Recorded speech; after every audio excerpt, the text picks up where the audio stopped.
Merci d'être au forum, mesdames et messieurs. Le forum de ce jour consacré à la santé retient comme thématique des contraceptifs injectables en milieu communautaire. Et oui, le Bénin a procédé à leur introduction. Mais où est-ce qu'on en est aujourd'hui? On va faire le bilan. On fera le bilan avec Yves Sossou. Il est médecin de santé publique. Et il est le président de la coalition des OSC pour la planification familiale et également le directeur exécutif de l'Association béninoise pour la promotion de la famille. En ces différents titres, il est sur ce plateau. On va le recevoir pour nous dire tout ce qu'il sait, tout ce que lui, il a eu à apporter, ces différentes institutions y a apporté lorsqu'on parle de l'introduction des contraceptifs injectables en milieu communautaire. Merci d'être là. Bonsoir. Bonsoir, Rose. Merci. Alors, à ses côtés, nous avons Alimantou Zohon. Elle représente ici le ministère de la Santé, précisément la direction de la santé de la mère et de l'enfant. Elle est la responsable logistique des produits de santé de la reproduction à la direction de la santé de la mère et de l'enfant. Merci d'être là. Bonsoir. Merci, Madame Heureuse. Bonsoir à vous.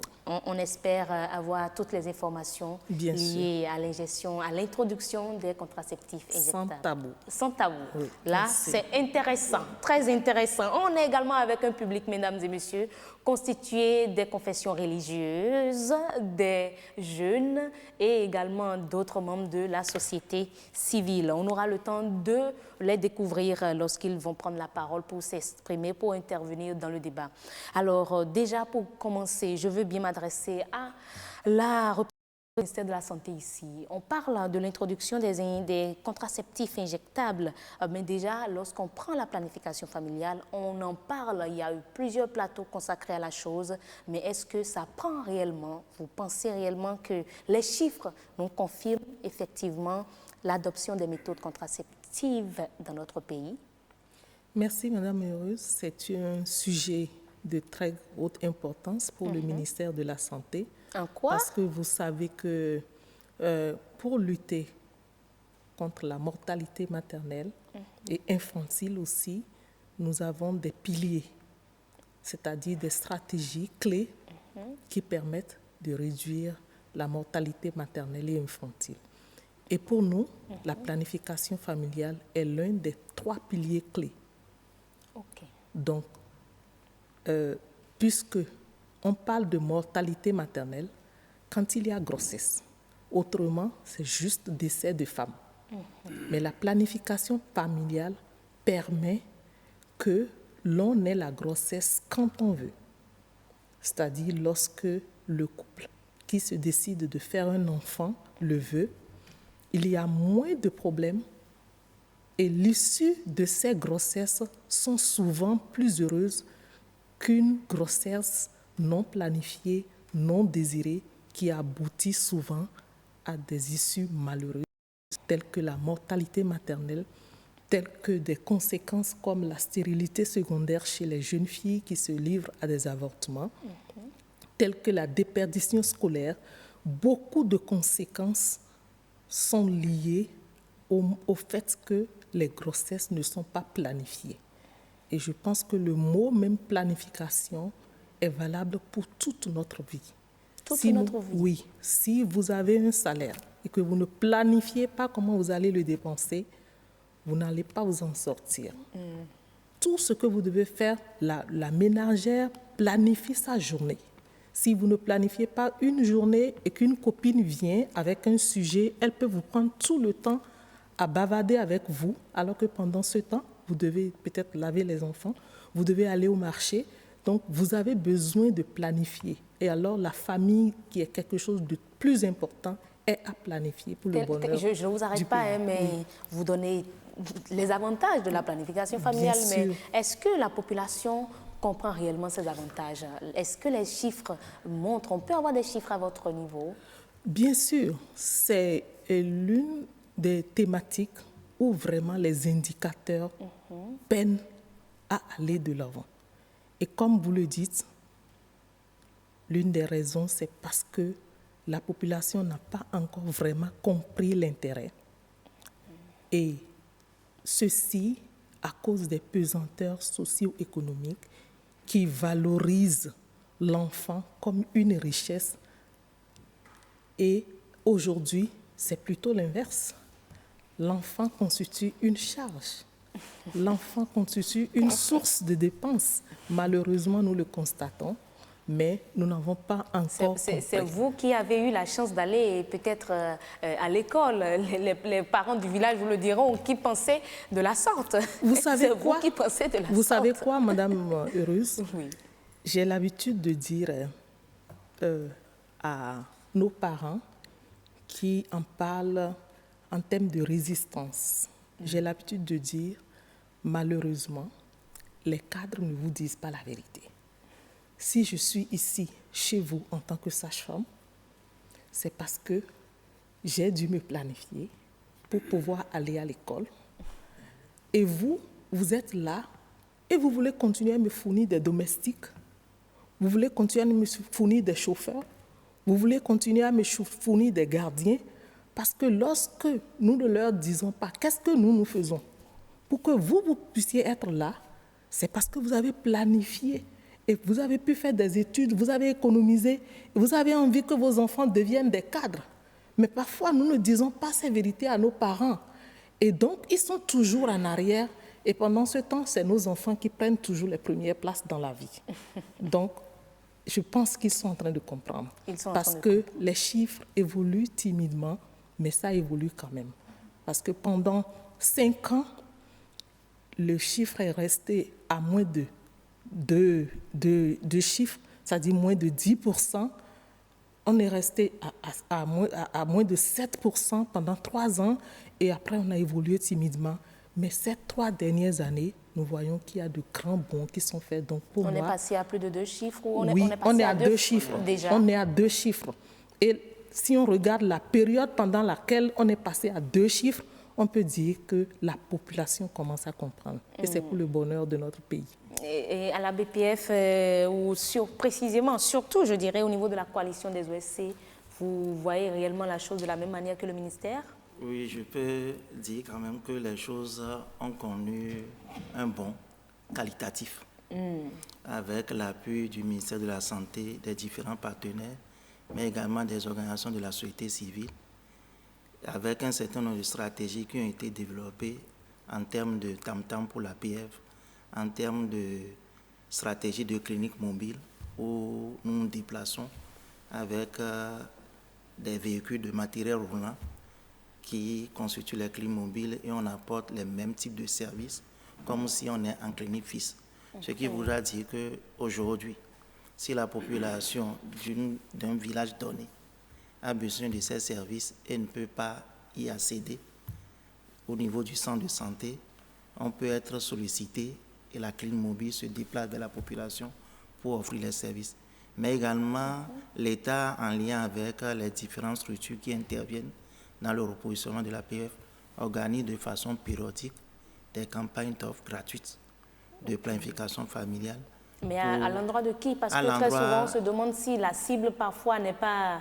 vous ne choisissez pas des cibles autres que celles qui doivent être choisies. La planification familiale s'adresse d'une manière générale aux femmes en âge de procréer. Ce qui veut dire que c'est quand même toute la population. Oui, que ça mais soit les jeunes, si je parle de cible, je sais que c'est à l'endroit des femmes en âge de procréer. Mais est-ce que ce sont les femmes en milieu rural ou les femmes, les citadines? Non, ça se passe aussi bien en milieu urbain qu'en milieu rural. Puisque lorsque je parle par exemple des stratégies avancées, c'est beaucoup plus en milieu rural. Dès que le besoin se fait sentir, et que le besoin est exprimé, on peut le faire aussi bien en milieu urbain qu'en milieu rural. Ça se fait. Et également, les campagnes d'offres gratuites dont je parle se fait partout dans le pays. Surtout que le Bénin avait eu à développer une stratégie qu'on appelle financement basé sur les résultats, sur la performance et la planification familiale, constituant des indicateurs qui est au niveau de ce financement, ce qui fait que les gens arrivent à avoir la PF de façon gratuite dans tout le pays, que ce soit en milieu urbain et après en milieu... ce projet ou programme FBR, Non, maintenant, est-ce que la gratuité le programme va est se fini, poursuivre? mais En dehors de ce programme qui est arrivé à terme le 31 décembre dernier, on a continué quand même les différentes organisations avec l'appui du ministère de la Santé, la BPF, les coalitions, organisent toujours des campagnes périodiques, au moins par trimestre. On arrive à organiser plusieurs campagnes d'offres gratuites de PF dans toutes les maternités au niveau du Bénin. Tout ça a abouti Ce qui fait qu'aujourd'hui, comme l'a dit Mme Zou, on est arrivé à 2 chiffres. Lorsque je prends par exemple, c'est vrai que le chiffre qui est utilisé, c'est par le biais de l'enquête démographique et de santé, qui ne se fait que tous les 5 ans. Mais aujourd'hui, nous avons un outil qu'on appelle Track 2020, qui nous permet de suivre. Et au niveau du Bénin, en 2015, nous étions avec cet outil à 14,7% pour toutes les femmes. Et pour les femmes mariées, on était autour de 12,9%. Mais en 2017, on est passé à 17,4% au niveau du Bénin pour toutes les femmes et à 15,3% pour les femmes mariées. Ce qui fait qu'aujourd'hui, le Bénin a eu une progression de pratiquement 2,7%, ce qui a permis d'éviter 26 000 grossesses non désirées au niveau du Bénin. Et ça rejoint la problématique dont a parlé Mme Zou, ce qui a permis d'éviter 8 000 avortements à risque. Et cela a permis également d'éviter 70 décès maternels. Donc je crois que c'est des chiffres importants et il est important également qu'on puisse consolider cela en continuant ce travail sur le terrain, en sensibilisant les populations. Et c'est là où le concours des leaders religieux traditionnels a été quand même assez important pour nous, pour ce soutien-là, qui a permis quand même à la population d'accepter. Comment est-ce que vous avez pu les obtenir? Ça vous a permis à réduire, je crois, de 12%. Les 26 000 grossesses non désirées, c'est un logiciel qui existe au niveau... Le Bénin fait partie de ce que nous appelons le pays du partenariat de Ouagadougou. C'est 9 pays qui sont dans ce partenariat de Ouagadougou. Cet outil est utilisé par ces pays-là. Ce qui fait que lorsque on a un taux donné de prévalence contraceptive, cela permet de déterminer en même temps le nombre de grossesses évitées, le nombre d'avortements à risque évité et le nombre de décès maternels évités. Donc c'est des chiffres sûrs? C'est des chiffres sûrs. Et on a fait même une étude comparative au niveau des 8 pays.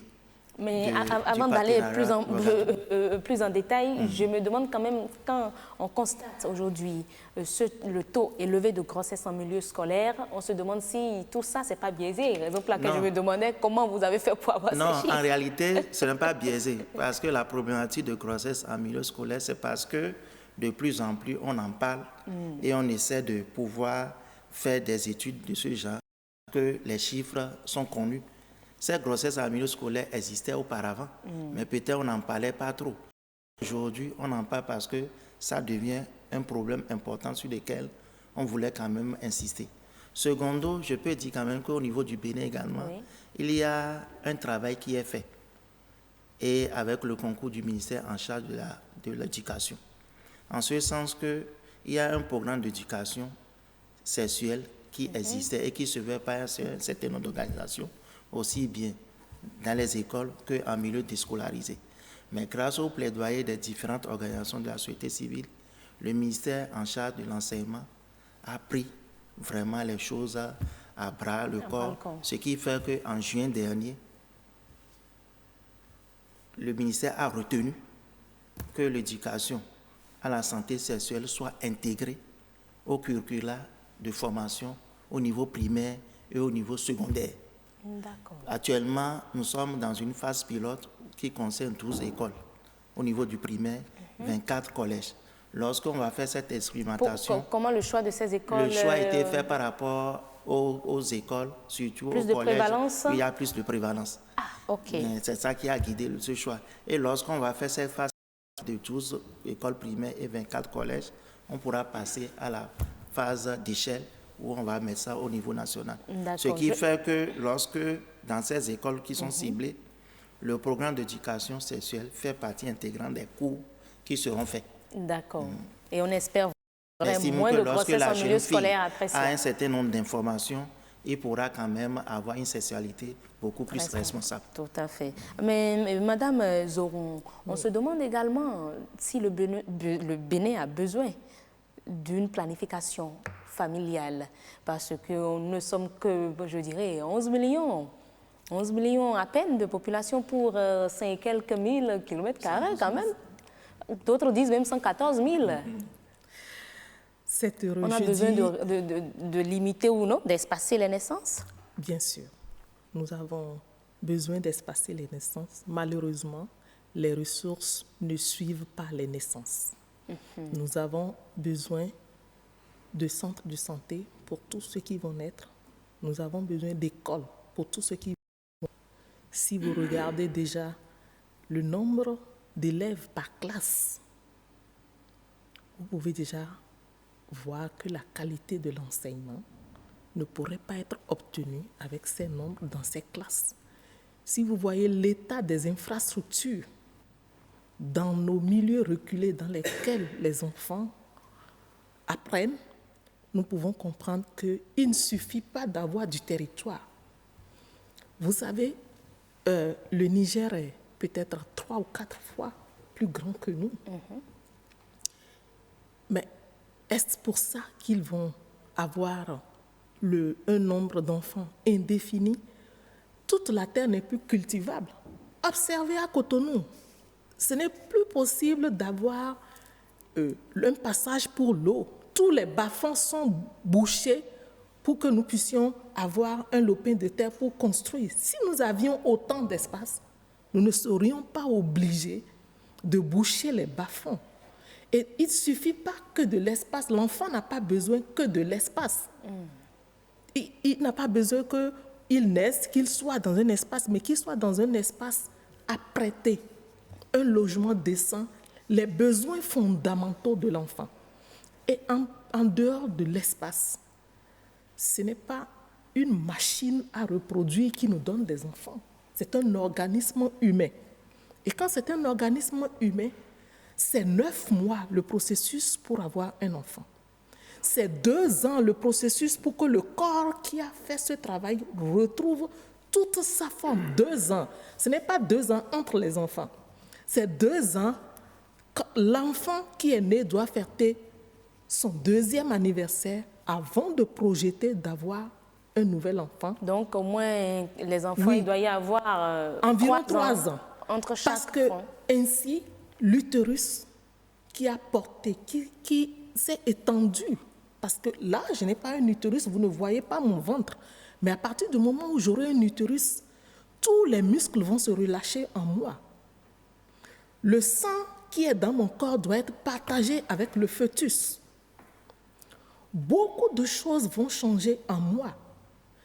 Et mon travail, je ne pourrai même plus avoir le même rendement, quel que soit le travail que je fais, que je sois commerçante, que je sois fonctionnaire. La reproduction, c'est une autre fonction, c'est du travail. C'est pour ça que Dieu a si bien fait en appelant ça travail. C'est du travail, l'accouchement.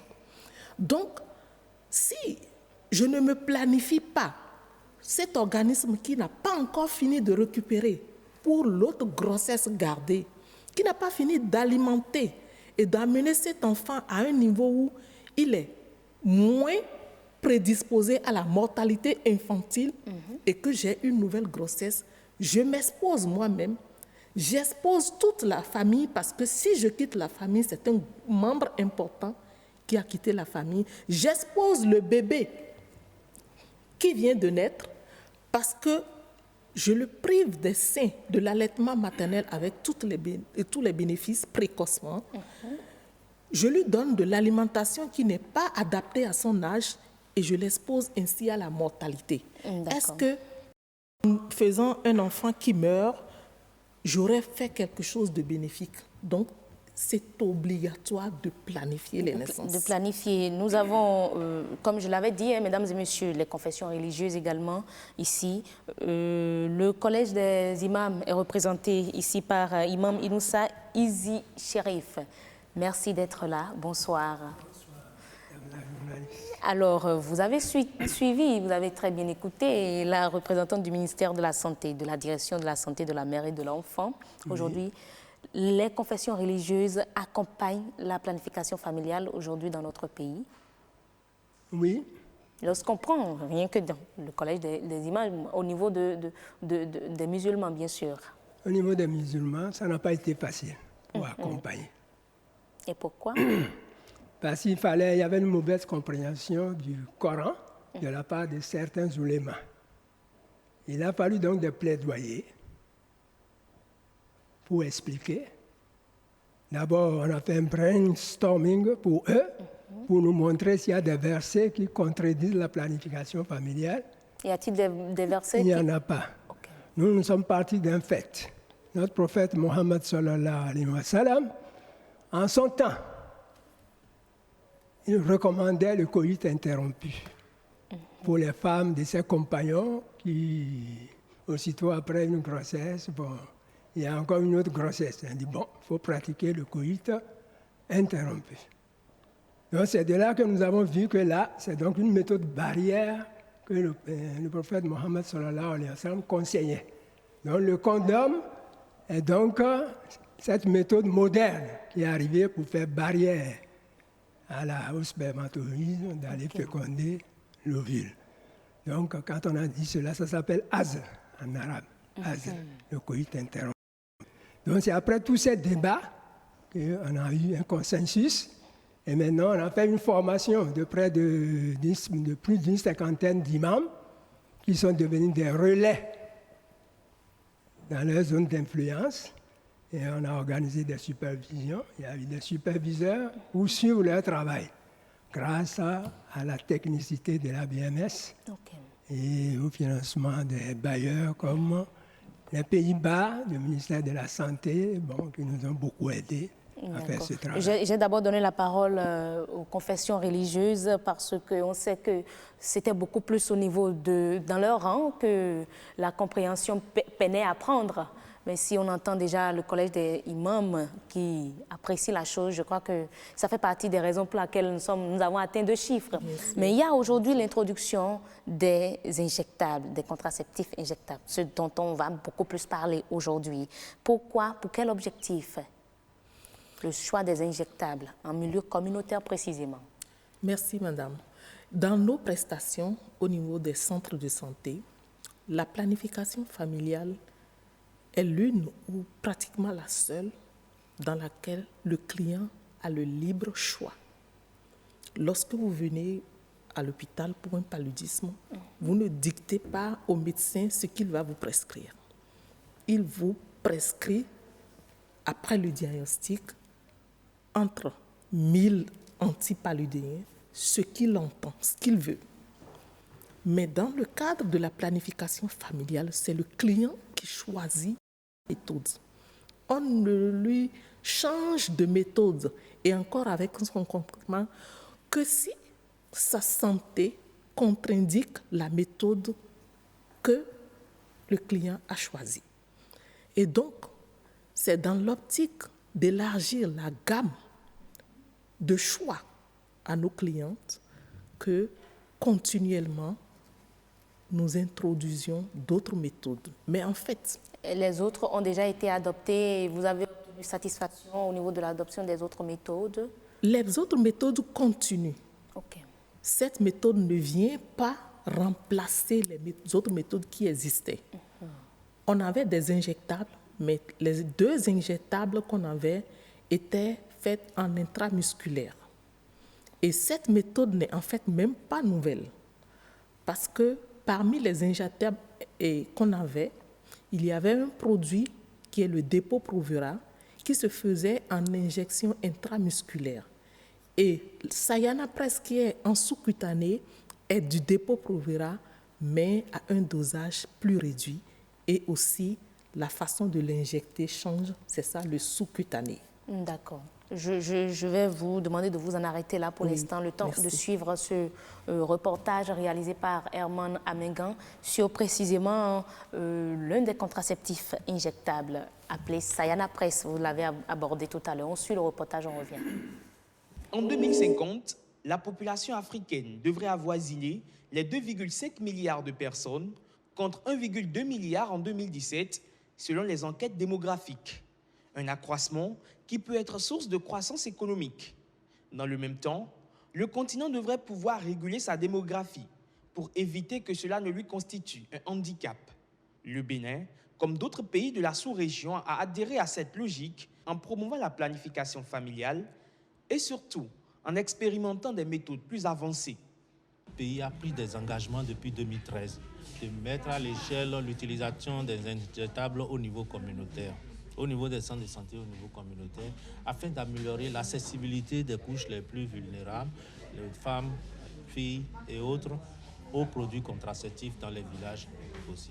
Les produits contraceptifs existaient déjà avec les relais communautaires, mais on a ajouté l'injectable parce que cet injectable nous permet de l'utiliser au niveau communautaire, puisque justement c'est fait dans une seringue autobloquante et avec une aiguille beaucoup plus fine, et l'injection se fait en sous-cutané, contrairement aux autres injectables, ce que les relais peuvent faire facilement. En 2014, seulement 12,5% de femmes ont recours aux méthodes contraceptives au Bénin. L'indice de fécondité tourne autour de 4,9 enfants par femme et le taux de décès maternel est estimé à 337 décès pour 100 000 naissances vivantes. Pour la direction de la santé de la mère et de l'enfant, ces chiffres sont alarmants et méritent qu'on s'y penche. Le Bénin aussi veut corriger les choses, veut aussi permettre aux femmes de ne plus mourir en voulant donner la vie, veut permettre aux femmes d'avoir le nombre d'enfants qu'elles veulent justement au moment où elles veulent avoir d'enfants. Donc c'est pourquoi justement nous avons mis ce produit-là disponible d'abord dans 10 zones sanitaires pilotes. C'est les zones, parce que les ressources étaient disponibles pour ces 10 zones, parce que c'est appuyé par l'USAID. Et c'est cette phase pilote qu'on est en train d'achever maintenant.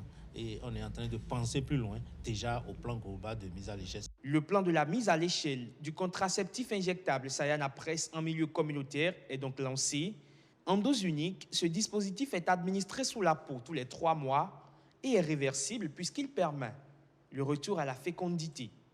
Actuellement en phase pilote, le Sayana Presse est distribué gratuitement. Juste après, il sera vendu au prix subventionné de 200 francs. Au prix subventionné de 200 francs. Merci beaucoup, Herman Amégan. Alors, vous avez suivi le reportage. Vous étiez certainement sur les lieux. Bien sûr. Bien sûr, votre bien sûr le rassure. Alors, on a suivi le reportage, ce sera subventionné. Il y a eu 10 zones sanitaires. Pourquoi le choix de ces zones sanitaires? Et quand est-ce qu'il y aura vulgarisation dans toutes les zones? Oui, l'élément qui est passé a bien précisé que nous avons eu l'appui de plusieurs partenaires, mais particulièrement l'USAID, qui a déjà des zones d'intervention.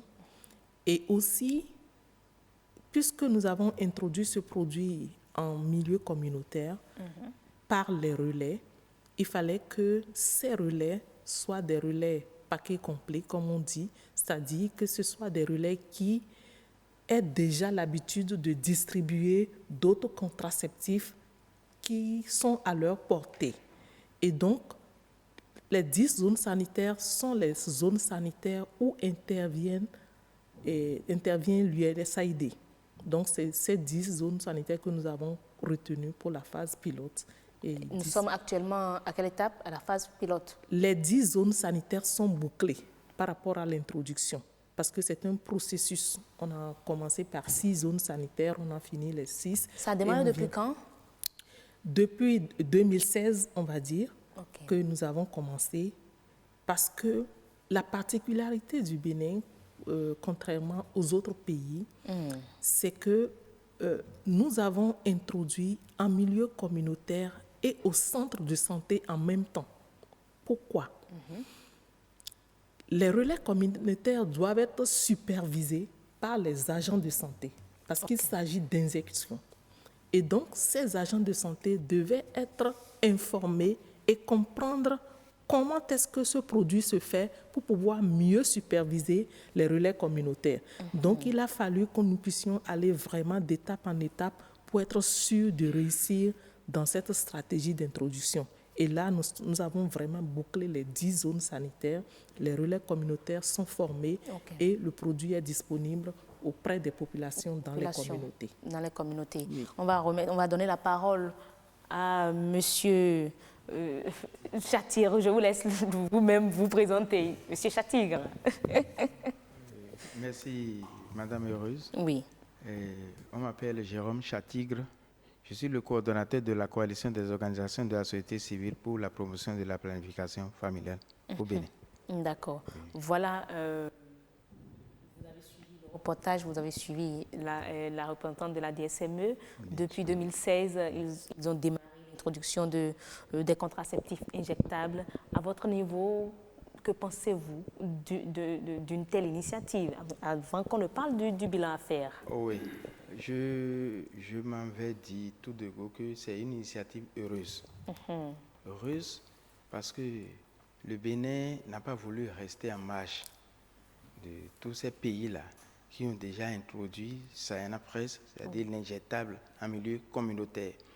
Et il faut noter que ça avait fait débat, l'introduction de l'injectable en milieu communautaire. Et le Bénin n'avait pas voulu au départ parce que ce n'est pas un simple refus, mais compte tenu des conséquences de l'expérience dans certains pays qui nous entourent, le ministère a été au départ réticent. Vous pouvez nous donner quelques informations par rapport aux conséquences dans ces pays-là? Oui, il y a certains pays qui avaient introduit l'injectable au niveau communautaire où les relais injectaient. C'était des injectables musculaires. Ouais. Donc ça donnait des conséquences et des femmes se plaignaient beaucoup. Je peux donner l'exemple d'un pays d'à côté, mais permettez-moi de taire le nom du pays. Et donc, le Bénin n'a pas voulu. Mais avec l'avènement du Sayanapress, qui est un injectable facile à administrer, sous-cutané, autobloquant, donc le Bénin a saisi la pêche, et si bien que ça a pris, depuis 2016, il y a eu la phase pilote qui est presque en train d'être finie, où plus ou moins le produit marche, les populations, les communautés l'ont accepté et l'ont adopté, et ça marche, et nous souhaiterions que ça continue dans cette lancée. Ça continue dans cette lancée? Oui, nous souhaiterions que ça continue dans cette lancée, et c'est pour cela que la société civile accompagne ce processus. C'est pour cela que la société civile accompagne à travers plusieurs actions. Quelles actions? Par exemple, c'est la société civile qui a mobilisé un financement, la coalition et l'ONG Grafet qui ont mobilisé un financement pour élaborer le plan global de mise à échelle du Sayanapress en milieu communautaire. Et ce plan vient d'être adopté. Un financement... Oui, auprès de Opportunity Fund, PAI, qui est un financement extérieur. Combien est mis à disposition? Au total, ça fait autour de 30 millions. 30 de nos millions, francs? Oui, de nos francs, mis à disposition des organisations de la société civile. Et ça nous comment a permis... ça va, comment le travail va se faire, comment le travail se fait sur le terrain déjà? Oui, il y a le plan global de mise à échelle qui est élaboré. Donc, le plan a prévu que progressivement, Sayanapress soit introduit, soit passé à l'échelle. Donc, d'ici fin 2019, en principe, les 24 zones sanitaires qui restent devraient être couvertes. Et c'est ce que le plan a prévu. Et il y a un budget aussi. Et le plan a été budgétisé. Donc, mais après, je ne vous arrête pas, hein, après, je dirais 1 à 2 années environ d'expérimentation. Il va falloir évaluer. Est-ce qu'il y a déjà eu évaluation? Oui. Et là, quels sont les résultats? C'est convaincant? Les résultats sont convaincants. Avant l'élaboration de ce plan, il y a eu une évaluation de la phase passée d'introduction de Sayanapress en milieu communautaire. Donc, les résultats sont convaincants, si bien que le parterre de participants, c'est-à-dire les organisations de la société civile, les partenaires techniques et financiers qui étaient là, ont décidé à ce qu'on passe à l'échelle. Si ce n'était pas participant, on ne pourrait pas passer à l'échelle. Et si ce n'était pas convaincant, on ne pourrait pas passer, on ne pourrait pas décider de passer à l'échelle. D'accord, donc là, on peut dire que le bilan est reluisant. Oui, c'est vraiment reluisant, seulement que il faudrait, parce que c'est de financement. Il s'agit de financement. Il faudrait que le gouvernement, comme le gouvernement a pris des engagements à Addis Abeba, engagements financiers, passer à 250 millions l'achat des produits contraceptifs d'ici fin 2018. Je ne vous arrête pas, hein, mais bon, on en est à combien là, Madame la représentante de la DSME? Avant d'aborder cet aspect de notre débat, je voudrais dire que sans caresser le gouvernement dans le sens du poil, des efforts considérables ont été faits depuis 2 ans. Parce que ces engagements sont là depuis 2013. Et avant, il y avait d'autres engagements. En 2007, le Bénin est parti avec 50 millions par an, jusqu'en 2010. De 2010 à 2013, les financements sont presque partis. Il y a eu 2 ans, même il n'y en avait même plus. Après, ça a recommencé timidement, 20 millions, 25 millions. Mais en 2016, à cause de ces engagements et à cause de l'engagement politique que nous notons, le Bénin est passé à 100 millions du coup. De moins de 50 millions que nous étions avant 2016, le Bénin est passé à 100 millions. En 2017, le Bénin est passé à 150 millions. En 2018, nous sommes à 200 millions. Pour dire que nous n'avons pas été encore au bout de l'engagement qui a été pris, puisque c'est 250 millions. Voilà, mais mais si on regarde l'année de progression... Je ne refuse pas, mais pourquoi on est passé de 50 à, en même temps, 150 millions à 200 millions? Pourquoi pas 250 millions? Les gouvernants vous diront que il y a beaucoup de priorités en même temps, qui ont besoin des ressources du pays. Et donc, ce que nous allons voir plutôt, c'est l'effort qui est fait en un temps record. Parce que, je vous le dis, l'engagement date de 2013. Et si de 2013, nous étions à 50 millions ou à moins de 50 millions, si on avait fait ce bond, rien que de 50 millions l'année, qu'est-ce qui avait empêché le gouvernement passé de faire ce bond? Qu'est-ce qu'il avait empêché? Je ne saurais le dire, mais je veux dire que la parole donnée et la réalisation montrent réellement l'engagement d'un pays. Vous voulez effectivement aller dans le sens du développement et vous saisissez les opportunités du développement et vous mettez les ressources pour.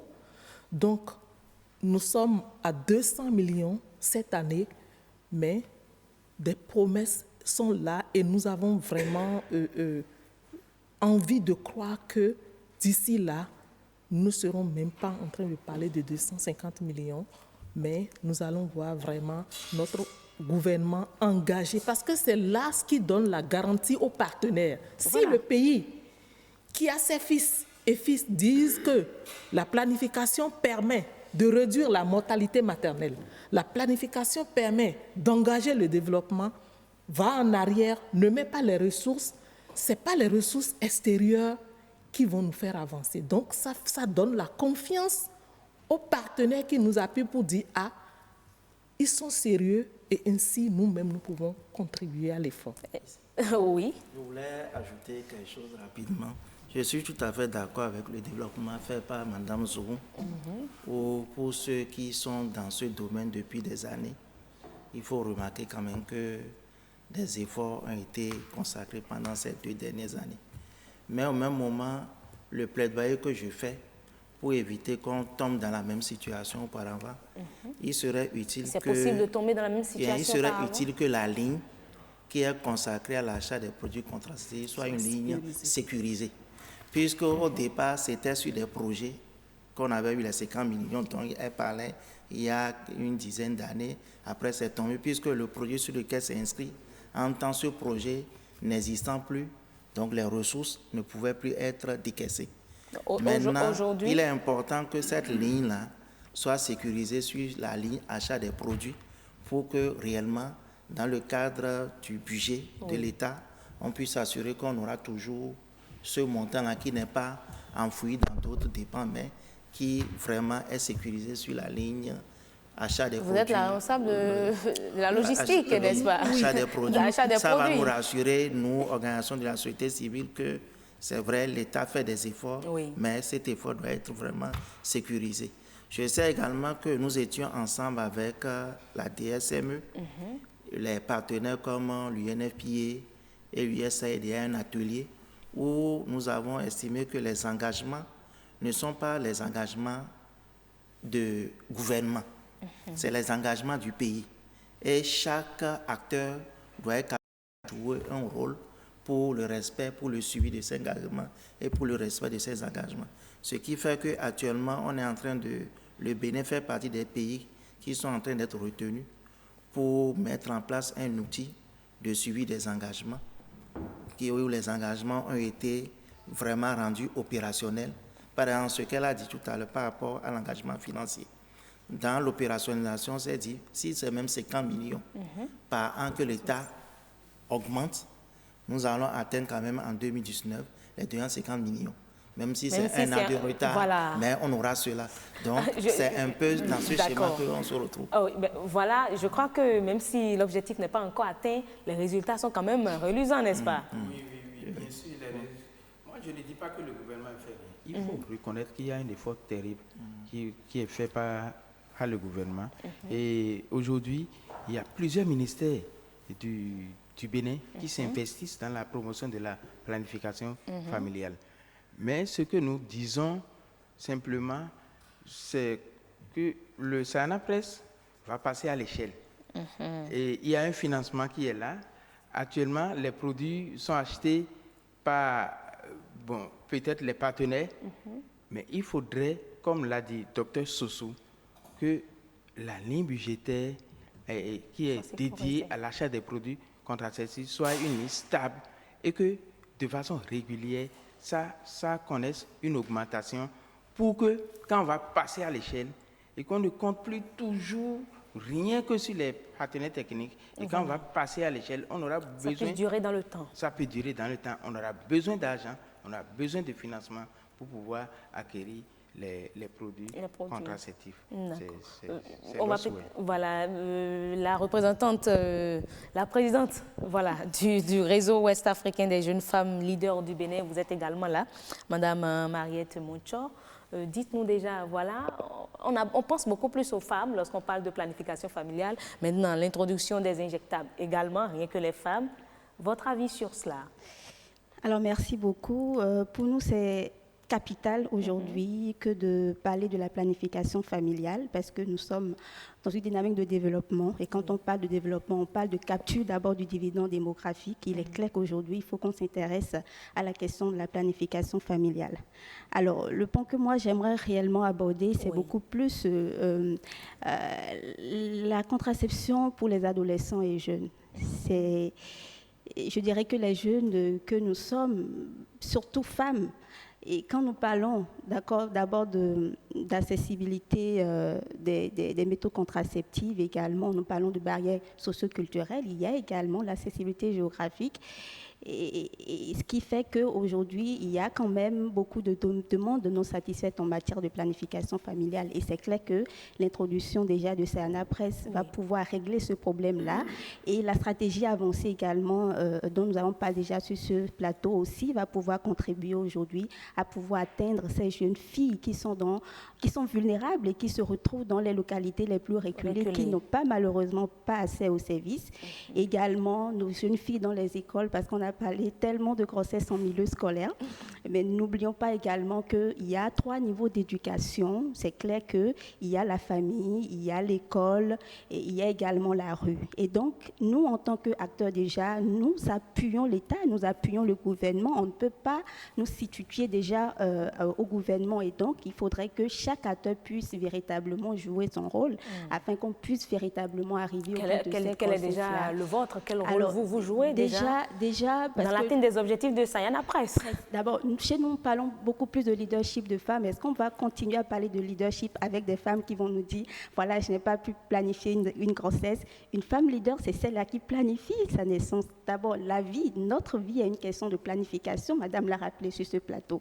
Et donc, il faut que nous planifions chaque étape. Et ce que nous faisons déjà au sein du réseau, c'est de rappeler ça à nos jeunes sœurs, à nos femmes, parce que nous travaillons pour les jeunes filles, pour les jeunes femmes. Nous allons dans les écoles, nous allons dans les marchés, nous rencontrons nos mères pour leur montrer aujourd'hui qu'elles sont des acteurs également de développement. Vous avez déjà rencontré des femmes qui adoptaient Sayana Presse? Et c'est une méthode tellement facile, tellement discrète qu'elles n'ont même pas de problème, parce que contrairement à d'autres méthodes où ça se voit, où ça se sent, c'est une méthode très discrète, 3 mois, vous l'avez adoptée, vous? Moi, c'est une autre méthode, voilà, pas Sayana, c'est une autre méthode. Et donc, je crois que c'est une méthode très, très facile, abordable également à tous. Et donc, il faut vraiment sauver les acquis, il faut sécuriser les acquis. Il faut que tout le monde puisse vraiment travailler, œuvrer pour que la planification familiale chez nous puisse vraiment augmenter en parlant de prévalence contraceptive. D'accord. À côté, confession religieuse, là, les traditionnelles, voilà. Votre avis, est-ce que ça répond? On a eu l'imam qui a dit que les méthodes contraceptives répondent ou sont facilement adaptables lorsqu'on associe cela au Coran. Au niveau des religions endogènes traditionnelles, qu'est-ce qu'on peut dire? Au niveau des religions endogènes, nous appuyons le système à travers l'association ELOC qui est en partenariat avec l'ABMS. Et nous avons donc sur le terrain, on a formé donc des relais. Et tel que l'imam l'a dit, les gens sont résistants à la chose et on essaie quand même de les faire de les convaincre, tel que madame l'a dit. Planifier, ce n'est pas arrêter. Donc vous allez faire d'enfants quand vous voulez et combien vous voulez. Donc pour éviter d'être surpris. Et déjà, je ne vous arrête pas, les Vaudouci peuvent adopter Sayana Presse, les injectables. Ils ont commencé déjà. D'accord. Ils ont commencé déjà. Donc, après la sensibilisation et par les relais sur le terrain et en appui avec les dignitaires éclaireurs, et on les réfère dans les centres de santé où ils sont accueillis. Et au niveau des centres de santé maintenant, c'est là où maintenant il y a une analyse qui est faite et quelles méthodes elles peuvent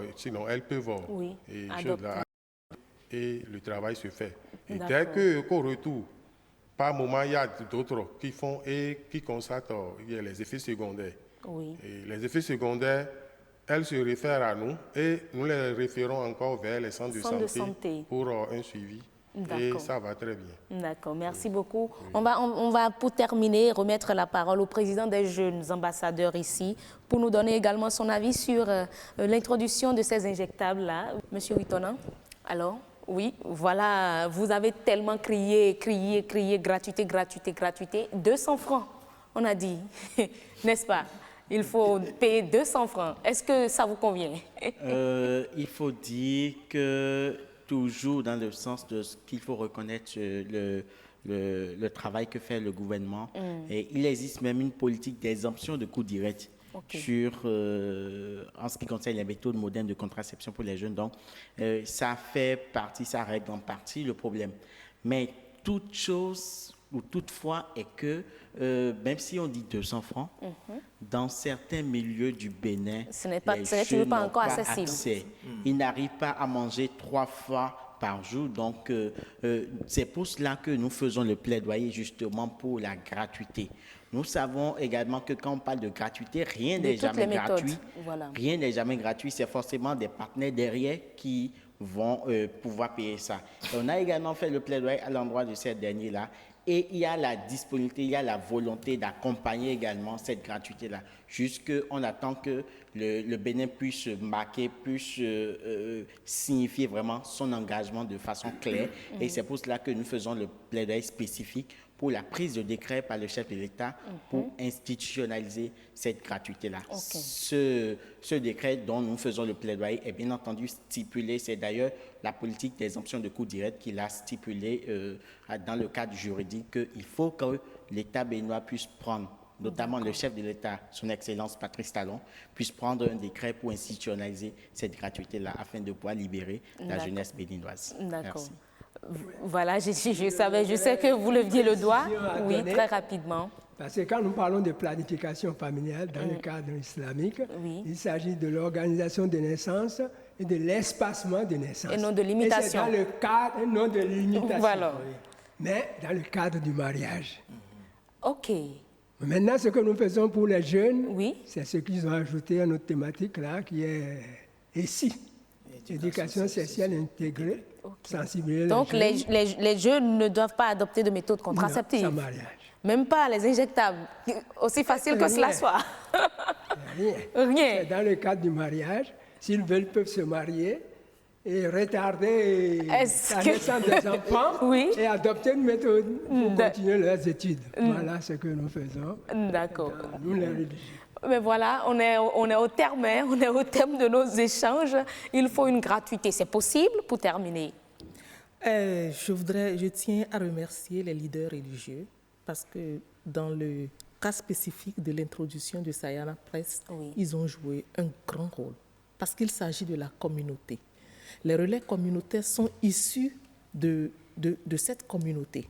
Et donc, c'est parfois une réticence pour la femme ou le monsieur qui est à côté de laisser pour qu'un relais, son voisin injecte son épouse ou il y a parfois des réticences. Mais lorsqu'ils voient leur leader, leur responsable religieux, coutumier, au devant, nous commençons toujours par le plaidoyer, ils se disent, on a confiance si c'est ces gens qui sont devant et qui sont avec nous.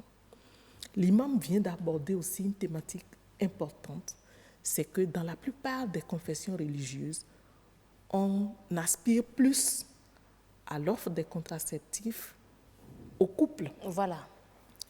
Mais, je dis bien mais, nous avons besoin de donner l'éducation sexuelle. La jeune fille ou le jeune garçon doit comprendre que son corps est quelque chose de précieux à respecter. Et donc, la première méthode pour nous, pour la jeune fille ou le jeune homme, c'est l'abstinence, le respect de son corps jusqu'à ce que ce corps soit prêt à l'acte sexuel pour ne pas avoir des grossesses précoces, Mais nous disons que à partir du moment où le jeune homme, l'adolescence est partie à la sexualité, même contre l'avis des parents ou à l'insu des parents, il faut protéger ce jeune homme des conséquences qui peuvent découler de l'acte sexuel. D'accord, on vous aura compris. Nous avons vraiment l'obligation d'aider et de travailler ensemble. C'est une lutte multidimensionnelle. Notre corps est à respecter, n'est-ce pas? Et que nous devons préserver nos corps contre les conséquences de la non-planification. Il faut adopter des méthodes, notamment l'abstinence pour les jeunes musulmanes. Très rapidement pour finir. Pour finir, je dirais que, en fait, en quelques secondes, la gratuité de la APF, je crois que c'est possible, puisque déjà le ministère évite toujours la question. On a eu le docteur Aounou, il n'a pas pu répondre. Plusieurs structures organisent quand même déjà des campagnes d'offres gratuites de façon régulière. Il est important que ça puisse se faire. Secondo, comme l'a dit Mme Zoumou, si la jeune fille ou le jeune homme est sexuellement actif, je crois qu'il faut la protéger contre les grossesses non désirées, avec tout ce que cela comporte comme conséquence. L'imam tous là parce que la fistule obstétricale. D'accord. Merci beaucoup, docteur Yves Sossou. Vous êtes médecin de santé publique, président de la coalition des OSC pour la planification familiale et le directeur exécutif de l'Association béninoise pour la promotion de la famille ABPF. On a également eu sur ce plateau Alima Touzo, elle est là. Elle représente ici la direction de la santé de la mère et de l'enfant et elle est la responsable logistique des produits de santé de la reproduction à la direction de la santé de la mère et de l'enfant. Mesdames et messieurs, ce sera donc tout pour le forum de ce jour consacré à l'introduction des contraceptifs injectables en milieu communautaire. On a eu un bilan assez, je dirais, reluisant, même si l'objectif de 250 000 n'est pas encore atteint. Nous sommes à 200 000 aujourd'hui. On espère vivement que cela soit atteint avant la fin de cette année. Mesdames et messieurs, ce sera tout. D'ici à là, portez-vous très bien.